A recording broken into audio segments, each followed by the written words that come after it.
Hi guys, welcome back to a new episode of Crazy Gamer. Today in this video, I'm gonna show you how you can log into your Valorant account.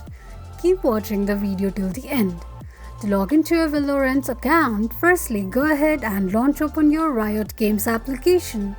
The official page of Riot Games will appear on the screen. Enter your username and password associated with your Riot Games account and press enter. Click on an eye icon to check if you have entered your password correctly or not. You can also sign in to your Riot Games account with your Facebook, Google or Apple account as well. Tick mark on the box that says stay signed in case if you want your ID to be remembered next time you log in. This is how you can sign into your Valorant account quickly and easily just in few steps. If you have any thoughts or queries, let us know in the comments section. Don't forget to subscribe to our channel. Also press the notification bell icon so that YouTube will notify you whenever we post a new video. I hope this video was helpful to you. Thank you so much for watching.